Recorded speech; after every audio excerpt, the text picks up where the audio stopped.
محترم جناب مولانا عطا اللہ بند علی صاحب، آپ نے ایک تو جمہور امت سے ہٹ کے بات کی کہ کربلا میں کوئی جنگیں نہیں ہوئی، بلکہ وہ جو کوفی ان کے ساتھ تھے انہوں نے ان کو قتل کر دیا۔ دوسری بات آپ نے فرمائی کہ کربلا تو کوفے کے راستے میں آتا ہی نہیں، کربلا دمشق کے راستے میں آتا ہے۔ تو یہ میں نے دونوں نقشے گوگل سے نکلوا کر ان کو پڑھا کر کے آپ کی خدمت میں پیش کیے ہیں۔ نہ میرا ارادہ کوئی مناظرے کا ہے اور نہ ہی میں نے کبھی یہ اسلوب سیکھا ہے، صرف اپنی معلومات آپ تک پہنچانے کے لیے، منوانے کے لیے بھی نہیں، قائل کرنے کے لیے بھی نہیں، لیکن اہل بیت سے جو میرا ایک تعلق جڑا ہوا ہے اور اللہ نے مجھے ان کی ایک محبت دی ہے۔ لیکن میں بھی مانتا ہوں کہ یزید نے امام حسین علیہ السلام کے قتل کا حکم بالکل نہیں دیا تھا، نہ ہی وہ اس پہ راضی تھا، لیکن جنہوں نے قتل کیا تھا ان کو تو سزا دے سکتا تھا۔ میں نے چھوٹا سا کلپ سنا تھا، اصل میں حکمرانوں کی مجبوریاں ہوتی ہیں، وہ ایسا آپ نے رقیق اور ایسا جان چھڑانے کا طریقہ تھا آپ کا اس میں، تو واقعہ ہر کو بھی آپ تعویل کر دیتے ہیں۔ کمال آپ کی بادشاہی ہے، شہنشاہی ہے۔ اہل مدینہ کو یا اللہ جو تنگ کرے اس کو اس طرح ختم کر دے جیسے پانی میں نمک گھل کے ختم ہو جاتا ہے، اور جو ان کو ڈرائے اس کو تو ڈرا۔ تو اس کم بخت نے تو 3 دن مدینے کو حلال کر دیا۔ تو میں سارے اپنے بہن بھائیوں سے کہتا ہوں جو میری بات سن رہے ہیں کہ اللہ کے واسطے اگر آپ اللہ کے نبی کی اولاد کا دفاع نہیں کر سکتے ہو تو پھر خاموش رہو۔ آپ یزید کے دفاع میں مت لگو، اس کا معاملہ اللہ پہ چھوڑو۔ ہم بھی اس کے لیے کوئی یہ فیصلہ ہرگز نہیں کرتے، وہ فیصلہ میرے اللہ کا ہے، یغفر لمن یشاء ویعذب من یشاء۔ لیکن وہ امام حسین کے قاتلوں کو سزا نہیں دی، یہ اس کا جرم عظیم ہے، جرم عظیم ہے، جرم عظیم ہے اور ناقابل معافی جرم ہے۔ اور مدینے پر اس نے حملہ کروایا اور صحابہ کی اولاد کو قتل کروایا، یہ اس کا جرم عظیم ہے۔ اللہ سے دعا کرتا ہوں کہ اللہ آپ کو یزید کا وکیل بننے کی بجائے اہل بیت کا وکیل بنائے۔ وہ کہتے ہیں نہیں، حضرت حسین کو تو کوفیوں نے مار دیا تھا، خود ہی شیعہ علی نے مار دیا تھا، ایم یزید کے متھے مار دیا۔ واہ واہ، بالکل کوفیوں نے مارا تھا، لیکن وہ کوفی کون تھے؟ جو اہل شام کے انڈر تھے۔ یہاں پہ بھی جو کچھ ہوتا ہے نا، جب گورنمنٹ ایک ہو تو بات آتی ہے پنجاب پولیس نے یہ کیا، بھائی پنجاب پولیس وفاقی حکومت کے انڈر آتی ہے، اگر اچھا کام کرے گی تو وفاقی حکومت کے کھاتے میں ڈلے گا، برا کرے گی تو وفاقی حکومت کے کھاتے میں۔ وہاں پہ بھی کوفہ ایک صوبہ تھا شام کی حکومت کا۔ کوفی وہ تھے جو 22,000 کا لشکر لے کے آئے تھے کربلا میں، وہ کوفی تھے، لیکن اس گورنمنٹ کے انڈر تھے۔ یہ وہ کوفی نہیں تھے جنہوں نے خطوط لکھے تھے، وہ تو صحابہ اور تابعین تھے۔ سلمان ابن سرد، جن کی حدیث ہے بخاری اور مسلم میں، نبی علیہ السلام نے 2 بندوں کو لڑتے ہوئے دیکھا اور کہا میں ایک کلمہ ایسا جانتا ہوں یہ پڑھ لیں تو شیطان ان سے دور ہو جائے گا، ان کا غصہ ٹھنڈا ہو جائے گا، اعوذ باللہ من الشیطان الرجیم۔ یہ جو بخاری مسلم کی حدیث ہے، اس کے راوی ہیں سلمان ابن سرد۔ یہ مین بندہ تھا جنہوں نے حضرت حسین کو کہا کہ وہ بڑا مر گیا اور اپنے بعد ایک چھوٹا چھوڑ گیا۔ اس وقت عبید اللہ ابن زیاد کے روب کی وجہ سے وہ لوگ نکل نہیں سکے، مسلم بن عقیل کو قتل کر دیا گیا، اس سے پہلے نعمان بن بشیر کو گورنری سے ہٹایا گیا، لیکن بعد میں توابون کی تحریک انہوں نے چلائی اور وہ شہید ہوئے سارے۔ اور پھر مختار سقفی آیا، اس نے پھر عبید اللہ ابن زیاد کو بھی قتل کیا۔ بخاری اٹھا کے دیکھیں، ترمذی اٹھا کے دیکھیں، حضرت حسین ابن علی کا سر کاٹ کے عبید اللہ ابن زیاد گورنر کوفہ جو یزید کا تھا اس کے سامنے تشت میں پیش کیا گیا۔ اللہ کی لعنت، اللہ کے فرشتوں کی لعنت، تمام لعنت کرنے والوں کی لعنت جنہوں نے اہل البیت کو یوں ظلماً شہید کیا، آمین۔ تو وہ چھڑی سے ان کے چہرے مبارک کو چھیڑنے لگا اور ان کے حسن میں کوئی کلام کرنے لگا، تو انس ابن مالک پاس کھڑے تھے، وہ اتنا ہی کر سکتے تھے، بوڑھے ہو چکے تھے، 90+ تھے۔ انہوں نے کہا کہ رسول اللہ کے سب سے زیادہ ہم شکل حسین ابن علی تھے، یہ بخاری کے الفاظ ہیں۔ اسی حدیث میں امام بخاری نے لکھا ہے برأس الحسین علیہ السلام، حسین علیہ السلام کا سر مبارک، علیہ السلام لکھا ہے۔ مولوی نے عربی میں علیہ السلام لکھا تھا، اردو میں ترجمہ رضی اللہ عنہ کر دیا، نکال ہی دیا۔ عربی میں لکھا ہوا ہے، آپ کھول کے دیکھ لیں، مکتبۃ الشاملہ میں بھی، اسلام 360 میں بھی عربی میں لکھا ہوا ہے، اردو میں رضی اللہ عنہ لکھا ہوا ہے۔ اور جب زید بھائی مجھے ملنے آئے نا، میں نے کہا یہ دیکھ لیں، انہیں یقین ہی نہیں آیا، کہتے یار یہ انہوں نے کیا ہوا ہے۔ میں نے کہا یہ اچھا، اس کو چینج کرنے کی ضرورت نہیں ہے، ہم نے بتانا ہے بعد میں بھی کہ کیا کام ڈالتے ہیں۔ انہوں نے دارالاسلام والوں سے اٹھایا تھا، میں نے کہا اسی طرح ہی رہنے دیں تاکہ ہم دکھا سکیں بعد میں۔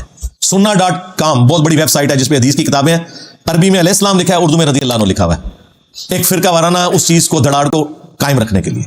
تو عبید اللہ ابن زیاد جس کے سامنے حضرت حسین کا سر کاٹ کے رکھا گیا، وہ کوفی تھا لیکن گورنر تھا شامیوں کی طرف سے. لہٰذا یہ کہنا کوفیوں نے مار دیا تھا ظالموں, یہ وہ کوفی تھے جو حضرت حسین کے مخالفین تھے, نہ کہ وہ شیعان علی کے جنہوں نے حضرت حسین کو وہاں پولیٹیکل سٹرگل کے لیے بلایا تھا. اور حضرت حسین لڑنے نہیں گئے تھے, بی بچوں کے ساتھ ایک سیاسی جدوجہد کے لیے جا رہے تھے جس کا آخری انجام قیام حسین ہی ہونا تھا, لیکن اس سے پہلے ہی ان کو شہید کر دیا گیا. اسی لیے انہوں نے راستہ بھی بدلا. یہ جو کہتے ہیں جی وہ دمشق کی طرف جا رہے تھے یزید کے ہاتھوں میں ہاتھ دینے, بالکل جھوٹ ہے. وہ راستہ انہوں نے اس لیے بدلا تھا کہ انہیں پتہ چل گیا تھا کہ مسلم بن عقیل شہید ہو چکے ہیں, یہ مجھے بھی کوفے تک نہیں پہنچنے دیں گے, تو میں انہیں دھوکہ دے کے دوسرے راستے سے جاؤں. لیکن ان کے پاس تو اتنی فوج تھی, انہیں بھی خطرہ تھا کہ حسین ابن علی کہیں راستہ نہ بدلے, تو انہوں نے کربلا کے پاس بھی پڑاؤ کیا تھا کہ اگر اس راستے سے بھی آئے تو ہم پکڑ لیں گے, جو یہ نقشے بنا کے آپ کو بتا رہے ہوتے ہیں. اللہ کے بندو ڈر جاؤ, جھوٹ مانتے ہو, اپنی طرف سے باتیں بنا کے منسوخ کرنا شروع کر دیتے ہیں.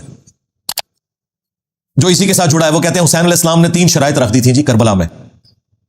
انہوں نے تو خود عبید اللہ ابن زیاد کو کہا کہ مجھے یزید کے پاس جانے تو میں اس کے ہاتھوں میں ہاتھ دے کے بیعت کر لیتا ہوں. واہ واہ واہ سبحان اللہ. اگر یہ ہو جاتا تو عبید اللہ ابن زیاد نے لڑیاں ڈالنی تھی اور کہنا تھا یزید صاحب آپ کے ابا جی جو کام 4 سال تلوار کے زور پہ نہیں کروا سکے, دیکھیں میں نے کروا لیا ہے. اور یزید اسے کتنا انعام دیتا کہ میرے ابا جی جو کام نہیں کروا سکے, کہ حسین کی بیعت نہیں لے سکے, تم نے لی ہے. ظاہر ہے اس کے بعد تو پھر بنو امیہ کی حکومت لیجیٹمائز ہو جانی تھی نا, جب بنو ہاشم نے بیعت کر لی نبی علیہ السلام کے گھر والوں نے. آپ دیکھیں مسئلہ یہی تھا کہ جب تک حضرت حسین بیعت نہیں نہ کرتے وہ حکومت جو ہے لیجیٹمائز نہیں ہوگی, وہ تلوار کے زور کے اوپر ہے. تو یہ عقل مانتی ہے کہ عبید اللہ ابن زیاد یہ موقع جانے دیتا. کہتے ہیں دوسری شرط رکھی کہ مجھے مسلمانوں کہ کسی بارڈر والے ایریا میں بھیج دے, میں کافروں کے خلاف جہاد کروں. اس زمانے میں تو کافروں کے خلاف کوئی جہاد نہیں ہو رہا تھا, آپس کی خانہ جنگی تھی, یہ بھی بالکل فراڈ ہے. تیسرا جی مجھے مدینہ شریف واپس جانے دو. انہوں نے مدینہ شریف کو جانا تھا, انہیں تو راستے میں پتا تھا کہ مسلم بن عقیل شہید ہو چکے ہیں اور میرے ساتھ کیا ہوگا. ان کو تو حدیثیں پتا تھی کہ میرے بارے میں موجود ہے. یہ جس کتاب سے انہوں نے پیش کیا انصاب الاشراف, امام بلازری کی کتاب, اور کہتے ہیں یہ 3 شرائط موجود ہیں. اور آئے دن آپ کو وہ جو ایک مماتی دیوبندیوں کا مولوی ہے نا, وہ بھی یہ بیان کرتا پھرتا ہے, پکا یزیدی ہے وہ. ایون آپ تو وہاں بھی اس کو اپنے پلیٹ فارم کے اوپر لے کے آتے ہیں, بندیالوی کو. اس کی میں نے طبیعت صاف کی تھی. کلن یاد آیا جائے, میں انہوں نے دسا سی تو قرآن بھی نہیں آتا ظالم, کتھو چیزاں چک کے کتنے فٹ پہ کرنا ہے. کلن وعد اللہ الحسنى, اس کی میں نے تفسیر بھی بیان کی تھی قرآن سے, بخاری سے, مسلم سے. یہ اس نے ذلیل حرکت کی کہ اس نے کہا یہ 3 شرائط تھیں. انصاب الاشراف جو کتاب ہے نا, اگر اس کتاب سے یہ تم نے روایتیں ماننی ہیں تو پھر اس میں تو بہت کچھ لکھا ہوا ہے جو تمہیں ہضم نہیں ہوگا. اسی لیے ہمارے استاد شیخ زبیر علی صاحب نے اگرچہ فضائل صحابہ کتاب میں یہ روایت نقل کی انصاب الاشراف سے, اور لکھا کہ اس کی سند حلال بن یساف تک تو درست ہے, لیکن یہ نہیں انہوں نے کنفرم کیا کہ حلال بن یساف واقعہ کربلا میں تھا یا نہیں. اور بعد میں اس کتاب سے ہی جان چھڑا لی, حلال بن یساف بھی فارغ ہو گیا. وفات سے پہلے انہوں نے فتاوی علمیہ میں مضمون لکھا کہ امام بلازری کی کتاب ثابت نہیں ہے. لیکن یہ انہوں نے کیوں کیا وہ آپ کو میں بتاؤں گا, یہ انہوں نے نہیں بتایا. یہ جب میری ان سے ڈسکشن ہوئی تو انہوں نے کہا کہ علی بھائی اگر ہم اس کتاب کو صحیح مانیں نا تو اس میں تو باقی روایتیں موجود ہیں, ان کا کیا کریں گے. میں 3 روایتیں پیش کرنے لگا ہوں الزامی جواب کے طور پہ, یہ نہ ہو اس کو کوئی کلپ کاٹ لے. وہ گلے پھاڑنے والے مولویوں نے میرا یہ کلپ کاٹ لیا تھا کہ اگر تم نے 3 شرائط والی کتاب انصاب الاشراف کو ماننا ہے تو اس میں یہ لکھا ہوا ہے یزید کے والد کے بارے میں کہ اس کا تابوت جہنم کی آگ میں ہے. جی یہ لکھا ہوا ہے یزید کے والد کے بارے میں, لکھا ہوا ہے کہ جب تم اسے دیکھو کہ میرے ممبر پہ چڑھا ہے اسے قتل کر دینا. اور پھر وہ مشہور روایت جس کا کوئی سرا پکڑا ہی نہیں دیتا تھا کہ اس روایت کا مقصد کیا ہے, وہ روایت بھی پوری اس کتاب میں لکھی ہوئی ہے. اگر اس کتاب کو صحیح ماننا ہے تو پھر آپ دیکھیں آپ کے ساتھ کیا ہوتی ہے. وہ روایت تھی مسند البزار میں مجموع الزوائد میں صحیح سند کے ساتھ کہ نبی علیہ السلام نے 3 لوگوں پہ لعنت فرمائی.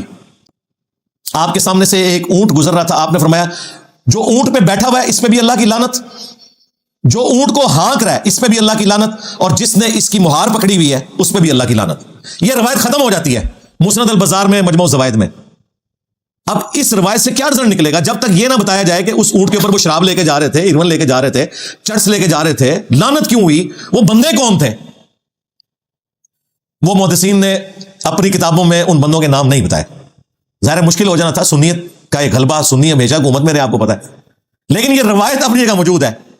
اسے کہا جاتا ہے اونٹ والی حدیث کہ اونٹ پہ بیٹھے ہوئے پہ بھی لعنت, ہانکنے والے پہ بھی, مہار پکڑنے والے پہ بھی. کیوں لعنت, یہ بندے کون ہیں کوئی ذکر نہیں. انصاب الاشراف میں موجود ہے کہ وہ 3 بندے کون تھے, ان بندوں پہ اصل میں لعنت کی گئی تھی. اگر اس کتاب کو کسی نے صحیح ماننا ہے 3 شرطوں والی کتاب, ہم تو کہتے ہیں مانو پھر آگے بھی ٹرو, فارغ ہی ہو جاؤ. انصاب الاشراف میں لکھا ہے کہ اونٹ پہ یزید کے دادا ابو بیٹھے ہوئے تھے. ہاں جی, اونٹ کی مہار یزید کے ابا جی کے ہاتھ میں تھی اور اونٹ کو ہانکنے والا یزید کا چاچا تھا. چچا ایک چشتی چاچو ہے نا, ایک یزید کا بھی چاچو ہے. تو اب یہ تین نام میں نے اس لیے نہیں بتایا کہ وہ پھر کلپ کو کاٹیں گے. میں نے آپ کو اشارتاً بتا دیا کہ اونٹ پہ یزید کا دادا بیٹھا ہوا تھا, مہار اس کے ابے کے ہاتھ میں تھی اور ہانکنے والا چاچا تھا. نام آپ سب کو پتا ہے, ورنہ ہمارے اسٹوڈنٹس کمنٹس میں خود لکھ دیں گے تین بندوں کے نام. اس روایت کو پھر صحیح مانو گے؟ اسی لیے شیخ زبیر صاحب نے کہا یہ کتاب امام بلادری سے ثابت ہی نہیں, جان ہی چھڑا لی. بالکل ٹھیک کیا. آمدہ کوئی تین شرائط والی بات کرے, اسے کہو تین شرائط والی بات کرو گے تو تین ملعون لوگوں کا ذکر ہم کریں گے. پھر ہاں وہاں تین شرائط, یہاں تین وہ لوگ جن پہ اللہ کے نبی نے لعنت فرمائی ہے. پھر ظاہر ہے یہ پیرلل میں آئے گا. اور صرف لعنت نہیں کہا کہ یزید کے باپ کا تابوت جہنم کی آگ میں ہے, یزید کے باپ کو جب ممبر پہ دیکھو تو اسے قتل کر دینا. یہ ساری روایتیں بتائیں گے. لہذا بہتر یہ ہے کہ انصاب الاشراف سے جان چھڑا لیں. ہمارے نزدیک بھی ہمارے استاد کا موقف ٹھیک ہے. یہ کتاب اگرچہ اکثر محدثین امام بلازری سے ثابت مانتے ہیں, لیکن اس کے ساتھ یہ جو خطرناک باتیں جڑی ہوئی ہیں, جو خطرناک سے بھی اگلا ورژن ہے, بہتر یہ ہے کہ اس کتاب کو آپ جان چھڑا لیں کہ یہ ساری جعلی کتاب ہے. اور ہمیں پتہ ہے کہ آپ کی جتنی باتیں وہ ویسے ہی جعلی ہیں, کوئی صحیح بھی نکلے نا. ایک بڑی مشکل سے آپ نے دریافت کی تھی, وہ مانتے مانتے آپ کو اتنا کچھ ساتھ ماننا پڑ رہا ہے کہ آپ بھی اس کتاب سے اب جان ہی چھڑائیں گے انشاءاللہ تعالی. وہ کہتے ہیں قسطنطینیہ والی جو بشارت ہے وہ یزید پہ فٹ ہوتی ہے. بخاری میں حدیث ہے, میری امت کا پہلا گروہ جو کیسر روم کے شہر پہ حملہ کرے گا وہ بخشے ہوئے ہیں.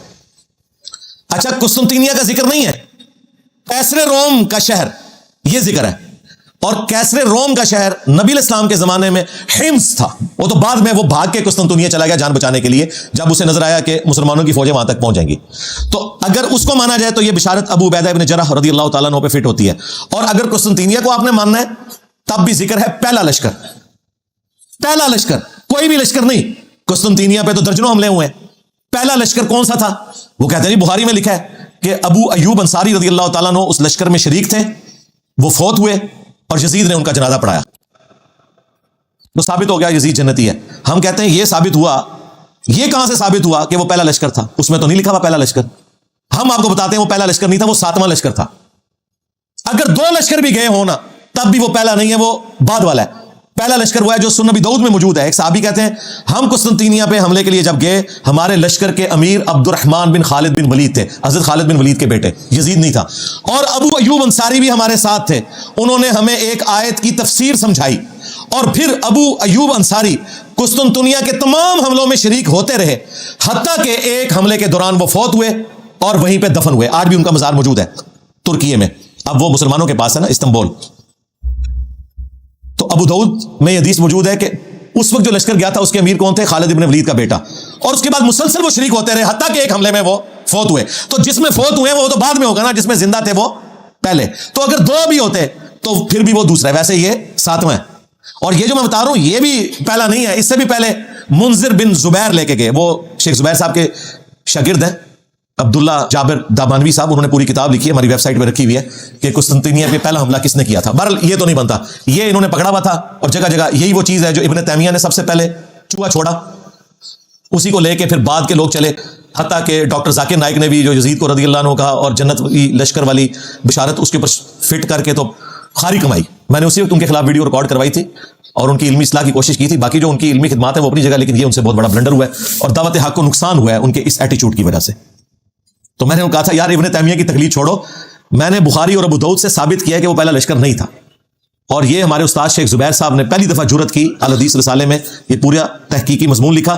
پھر ہمارے جو دوسرے استاد تھے مولانا اسحاق صاحب, انہوں نے باقاعدہ اپنے جمعے کے خطبے میں شیخ زبیر صاحب کی تعریف کی اور انہوں نے کہا اس وقت ان سے بڑا کوئی محدث نہیں ہے. اب تو اہل حدیثوں کو اپنے گھر کی خبر پتہ چل گئی ہے کہ ان کے اپنے بڑے محدث نے بھی بتا دیا کہ یہ ابن تیمیہ نے غلط بشارت فٹ کی تھی, ڈاکٹر ذاکر نائک نے غلط فٹ کی تھی. احادیث کی روشنی میں قسطنطینیہ کا وہ والا لشکر جو پہلا لشکر تھا جس کے لیے بشارت تھی, اس میں یہ شامل ہی نہیں تھا. اور جس زمانے میں گیا اس وقت تو یزید دودھ پیتا بچہ تھا, 6 سال سے کم ہی عمر تھی اس کی, بہت زیادہ بھی لگا لے. فتح تو خیر یہ صحابہ سے بھی نہیں ہوا, قسطنطینیہ تابعین سے بھی نہیں ہوا, تبع تابعین سے بھی نہیں ہوا. یہ 9ویں صدی ہجری میں نبی الاسلام کی وفات کے آلموسٹ 900 سال کے بعد, 850 تقریباً سال کے بعد یہ فتح ہوا. 19 مئی 1453 سلطان محمد فاتح, اس کے اوپر انہوں نے ایک فلم بھی بنائی ہے ترکی والوں نے. آج چل رہا ہے 7 محرم 1446 ہجری بمطابق 14 جولائی 2024. یہ فتح ہوا 19 مئی 1453. یعنی آلموسٹ 8 سے سمجھ لیں 600 سال پہلے. ارطغرل کی اولاد میں سے جو 7واں سلطان تھا, سلطان محمد فاتح, اس کی عمر اس وقت 24-25 سال تھی. اس نے قسطنطینیہ کو فتح کیا, لیکن وہ فتح کرنے والے کے لیے بشارت نہیں تھی, بشارت تھی جس نے پہلا حملہ کیا. وہ فتح کرنے والے کے لیے جو بشارت ہے مسند احمد میں کہ وہ بڑا اچھا امیر ہوگا, وہ روایت سندن صحیح ثابت نہیں ہے. لیکن جو جنت کی بشارت تھی وہ پہلے لشکر کے لیے تھی. یہ جناب ٹوٹل ان کی گیم تھی جس سے انہوں نے جنتی اسے ڈکلیئر کیا ہوا تھا. اور یوں آگے ہم نہیں کہتے وہ جہنمی ہے, اس کا معاملہ اللہ کے سپرد, لیکن جھوٹی بشارتیں تو جنت کی فٹرا نہ کریں. کہتے ہیں جی اللہ تعالیٰ چاہے تو یزید کو بخش بھی سکتا ہے. دیکھیں کیسے غیر محسوس طریقے سے اس کی جھوٹی وکالت کرتے ہیں. کہتے ہیں جی آپ کو کیا تکلیف, ہمیں کوئی تکلیف نہیں بھائی, ہم تو کہتے ہیں سارے بخشے جائیں, کوئی مسئلہ نہیں. یہ اللہ کا اپنے بندوں کے ساتھ معاملہ ہے, ہمارے ساتھ کوئی اس کا معاملہ نہیں ہے. لیکن آپ جھوٹی جنت کی بشارتیں فٹ کرو, یہ بالکل غلط ہے. اور دوسرا یہ اتنا آسان معاملہ نہیں ہے. کہتے نہیں قرآن میں لکھا ہے اللہ تعالیٰ چاہے تو شرک کے سوا ہر گناہ معاف کر سکتا ہے. بالکل, ان اللہ لا یغفر ان یشرک بہ ویغفر ما دون ذلک لمن یشاء. بے شک اللہ تعالیٰ قیامت کے دن ہر گناہ کو معاف کر دے گا اگر دنیا میں توبہ نہ کی ہوئی. دنیا میں کی ہوئی تو دنیا میں معاف, سوائے شرک کے. شرک آخرت میں بھی معاف نہیں ہونا اگر بغیر توبہ کے مرے. لیکن اس کے سوا ہر گناہ معاف کر دے گا لمن یشاء, جس کے لیے چاہے گا. مراد کیا, جس کے لیے نہیں چاہے گا نہیں کرے گا. شرک کے علاوہ کون سا ایسا گناہ ہے جو معاف نہیں ہو سکتا؟ وہ قرآن میں لکھا ہوا ہے سورۃ النساء میں, جس نے ایک مؤمن کو ناحق قتل کیا اس کی سزا ہمیشہ کی جہنم ہے. اسی سورۃ النساء میں جس میں لکھا تھا شرک کے علاوہ ہر گناہ معاف ہو جائے گا جس کے لیے چاہے گا, اوپن لائسنس وہاں بھی نہیں تھا. اسی سورہ النساء میں لکھا ہوا ہے کہ مؤمن کا قتل ناحق ہمیشہ کی جہنم ہے. لو سامو. اور ابو داؤد میں اس کو سپورٹیو حدیث ہے کہ نبی الاسلام نے فرمایا اللہ تعالیٰ یا تو شرک کو معاف نہیں کرے گا یا قتل ناحق کو معاف نہیں کرے گا. کیا حسین ابن علی کا قتل ناحق نہیں ہے؟ کیا یزید نے قاتلین حسین سے بدلہ لیا, کوئی سزا دی؟ بالکل نہیں. اس کے جواب میں پتہ کیا کہتے ہیں, حضرت علی نے حضرت عثمان کے قاتلین سے بدلہ لیا. یہ بالکل مثال غلط ہے, کیونکہ حضرت عثمان حضرت علی کے دور میں تو شہید ہی نہیں ہوئے, وہ تو اپنے گورنروں کی وجہ سے شہید ہوئے اپنے دور خلافت میں خود. اس پہ میری تفصیلی ویڈیو دیکھ لیں حضرت عثمان کیوں شہید ہوئے. انہوں نے آپ کو ایک جعلی بات بتائی تھی, عبداللہ بن سبا تھا جس نے سارے صحابہ کو نعوذ باللہ گمراہ کر دیا, جس کا نام بخاری سے لے کے ابن ماجہ تک دنیا کی کسی حدیث کی کتاب میں جو مین کتابیں ہیں نام بھی نہ آئے. عبداللہ بن سبا یہ حضرت علی کے دور میں آیا تھا جسے حضرت علی نے قتل کروایا. حضرت عثمان کے ساتھ کوئی لینا دینا نہیں تھا. حضرت عثمان کی شہادت تو بنو امیہ کے گورنروں کی وجہ سے ہوئی جو بخاری مسلم میں موجود ہے. وہ آج ٹاپک نہیں, پچھلے دنوں جب ایک بریلوی نما رافضی نے حضرت عثمان کی توہین کی تو میں نے تفصیلی ویڈیو ریکارڈ کروائی تھی حضرت عثمان کیوں شہید ہوئے, وہ آپ دیکھ لیں. وہ بخاری مسلم سے میں نے ثابت کیا, بنو امیہ کی لکھی ہوئی تاریخ سے نہیں. نا صلاح الدین یوسف نے جو جھوٹ لکھے ہوئے ہیں اس کی بنیاد کے اوپر بخاری مسلم سے ثابت کیا. تو یہ بالکل غلط اینالوجی ہے. حضرت عثمان حضرت علی کے دور میں شہید نہیں ہوئے, لیکن حضرت حسین ابن علی حضرت معاویہ رضی اللہ تعالیٰ عنہ کے بیٹے یزید ابن معاویہ جس کی آپ جھوٹی وکالت کرتے ہیں اس کے دور ملوکیت میں شہید ہوئے ہیں. ویسے تو آپ کہتے ہیں, حضرت عمر کہتے ہیں میرے دور حکومت میں اگر کوئی کتا بھی مر جائے فرات کے کنارے تو میں جواب دے ہوں, اور فرات کے کنارے حسین ابن علی شہید ہو جائیں تو وہ جواب دے نہیں ہے اس وقت کا حکمران. مسند احمد میں حدیث ہے مولا علی جنگ صفین سے واپسی پہ نہروان جاتے ہوئے جب نینوا نامی جگہ سے فرات کے کنارے گزرے تو کہا اصبر یا ابا عبداللہ, اے ابو عبداللہ صبر کرنا صبر کرنا صبر کرنا. تو وہ ساتھ جو غلام تھا اس نے کہا آپ کس سے باتیں کر رہے ہیں؟ تو اپنے تخیل میں آپ بات کر رہے تھے, اپنے دکھ کا اظہار کر رہے تھے. تو ابو عبداللہ حضرت حسین کی کنیت تھی, وہ ان کو مخاطب کر رہے تھے. پھر انہوں نے کہا کہ میں ایک دن نبی الاسلام کے پاس حاضر ہوا اس حال میں کہ حضور نے حسین کو اپنے ہاتھوں میں اٹھایا ہوا ہے, آپ کی آنکھوں سے مسلسل آنسو جاری ہیں. میں نے کہا میرے ماں باپ آپ پہ قربان, آپ کو کس نے غمگین کر دیا؟ تو آپ نے فرمایا ابھی ابھی حضرت جبرائیل علیہ السلام آئے تھے, انہوں نے مجھے خبر دی کہ آپ کے اس بیٹے کو جس سے آپ اتنا پیار کر رہے ہیں آپ کی امت پیاسا فرات کے کنارے شہید کر دے گی. تو میں اپنے جذبات پہ قابو نہیں رکھ سکا. پھر میرے کہنے پر حضرت جبرائیل نے ہاتھ مار کر کربلا کی سرخ مٹی بھی مجھے لا کر دکھائی. تو نبی الاسلام کو حضرت حسین کی پیدائش کے ساتھ بتا دیا گیا تھا. حضرت حسین کو بھی پتا تھا میں نے کربلا میں مظلوماً شہید ہونا ہے. یہ کوئی چھپی ہوئی بات نہیں تھی, یہ اوپن سیکرٹ تھا. پھر حضور کی وفات کے 50 سال بعد جب 61 ہجری میں یہ واقعہ ہوا تو مسند احمد میں موجود ہے عبداللہ ابن عباس نے ایک خواب دیکھا. یہ کسی وہابی کا خواب نہیں ہے, کسی بریلوی کا خواب نہیں, دیوبندی کا نہیں, یہ صحابی کا ہے جو نبی اسلام کی شکل کو پہچانتا ہے, جس کے لیے گارنٹی ہے کہ اس شکل میں شیطان نہیں آ سکتا. دوپہر کے وقت کہتے ہیں میں نے دیکھا نبی اسلام کے بال بکھرے میں گرد آلود ہے, ہاتھ میں خون کی ایک شیشی ہے. میں نے کہا یا رسول اللہ میرے ماں باپ قربان, آپ کی حالت کس نے کر دی؟ تو نبی اسلام نے کہا کہ میں صبح سے حسین اس کے ساتھیوں کا خون جمع کر رہا ہوں کربلا میں. یہ ایک تمثیلاً ایک خواب دکھایا گیا, یہ نہیں کہ نبی اسلام وہاں پہ موجود تھے, یہ تمثیلاً ہے. کہتے ہیں میں گھبرا کے اٹھا, میں نے وہ تاریخ اور دن نوٹ کیا, اور کتنے عرصے بعد خبر آئی, کیونکہ اس زمانے میں میڈیا تو نہیں تھا, کہ 10 محرم الحرام 61 ہجری میں حسین ابن علی کو ان کے ساتھیوں سمیت کربلا میں شہید کیا گیا. نبی الاسلام اپنی وفات کے بعد بھی تمثیل کے طور پہ اللہ تعالیٰ نے دکھایا کہ حضور کا دل دکھا ہوا ہے جو کچھ حسین ابن علی کے ساتھ ہوا. اور مزے کی بات آپ کو بتاؤں, یہ حدیث شاہ اسماعیل دلوی جو وہابیوں کا امام ہے, دیوبند اور اہل حدیث کا, جس طرح بریلویوں کے لیے عام مذہب بریلوی ہے, اس نے اپنی کتاب تقویت الایمان کے ساتھ جو تذکیر الاخوان لکھی نا, اس میں انہوں نے یہ حدیث مسند احمد کی لکھی اور لکھا یزید پلید. یہ آج یزید کو رضی اللہ عنہ کہتے ہیں, ان کا ابا کہتا تھا یزید پلید. اور یہ حدیث لکھ کے انہوں نے کہا کہ یہ حدیث اس بات پر گواہ ہے کہ نبی الاسلام جنتوں میں اپنے حسین کی شہادت پہ غم زدہ ہیں. یہ کس نے لکھا؟ اسماعیل دلوی نے. اس حدیث سے یہ رزلٹ نکالا انہوں نے, اور یہ پچھلے کیا کر رہے ہیں ریالوں کے چکر میں. تو یہ تکلیف دہ چیز جو امت کو جس نے 2 ٹکڑے کر دیا, آج تک امت جڑ نہیں سکی. الحمدللہ ہم نے کوشش کی ہے قرآن و سنت کی روشنی میں ان چیزوں کو پبلک کے سامنے رکھیں اور لوگوں کو یہ پتا چلے کہ حق بات کیا ہے. باقی یہ زبردستی دھکے کے ساتھ چیزوں کو ثابت کرنا یہ بالکل ظلم والی بات ہے. مجھے یہاں پہ وہ قول یاد آیا ابراہیم نخعی کا, جو بخاری مسلم کے راوی ہیں, تابعی ہیں. وہ کہتے ہیں بالفرض اگر میں دنیا میں قاتلین حسین میں شامل ہوتا اور قیامت کے دن اللہ تعالیٰ میری بخشش بھی کر دیتا, میں جنت میں بھی پہنچ جاتا, تب بھی میں جنت میں رسول اللہ کا سامنا نہیں کر سکتا تھا کہ کہیں حضور مجھ سے پوچھ ہی نہ لے کہ دنیا میں تو میرے حسین کے قاتلین میں شامل. یعنی دیکھیں, حالانکہ جنت میں سب کچھ بخشش کے بعد بھی پہنچ گئے نا. جو غیرت مند ہے نا, یہاں تو کہہ رہے ہیں جی اللہ چاہے تو بخش دے, جو کہہ رہے ہیں کہ اگر ہم بخشے بھی جائیں نا, یہ کہتے ہیں نا اللہ چاہے تو یزید کو بخش دے, ہم کہتے ہیں ہمارا کوئی لینا دینا نہیں کہ اللہ اور بندے کا معاملہ ہے. لیکن جو غیرت مند لوگ ہیں وہ کہہ رہے ہیں ہمیں بخش بھی دیا جاتا نا اس عمل کے سبب, تب بھی ہم رسول اللہ کا سامنا نہیں کر سکتے تھے جنت میں, کہیں حضور پوچھ ہی نہ لے کہ تو دنیا میں میرے حسین کے قاتلین میں شامل تھا. یہ قول ابراہیم نخعی کا, جو بخاری مسلم کے راوی ہیں, حضرت امام حنیفہ کے دادا استاد ہیں. المعجم الکبیر طبرانی میں ان کا قول صحیح سند سے موجود ہے. غیرت مند لوگ ایسے ہوتے ہیں ابراہیم نخعی جیسے, 50 ہجری میں پیدا ہوئے ہیں, 96 ہجری میں فوت ہوئے ہیں, صرف 46 سال ان کی عمر تھی, لیکن اہل بیت کے چاہنے والے تھے, بخاری مسلم کے راوی ہیں. حنفیت پوری ان کے اوپر ڈیپینڈنٹ ہے, کیونکہ یہ آگے سے ایک واسطے سے عبداللہ ابن مسعود کے شاگرد ہیں, تو وہ اپنے آپ کو ان کے ذریعے منسوب کرتے ہیں. یہ چیزیں بھی ان کی پھر لینا آپ. وہ ہے بات تو سچ ہے مگر بات ہے رسوائی کی. کہتے ہیں جن یہ سب باتیں آپ کی ٹھیک ہیں, لیکن یہ تو شیعوں والی باتیں, یہ آخری حربہ ہوتا ہے ان کے پاس. یہ تو رافضیوں والی باتیں ہیں, یہ آپ سنی ہو کہ شیعوں والی باتیں کر رہے ہیں. جی جی بالکل, جس طریقے سے جب وہابی لوگ قل انما انا بشر مثلکم پڑھتے ہیں نا, اور بتاتے ہیں کہ نبی الاسلام بھی اسپیشی میں انسان تھے, مرتبے میں نہیں, اسپیشی ہونے میں,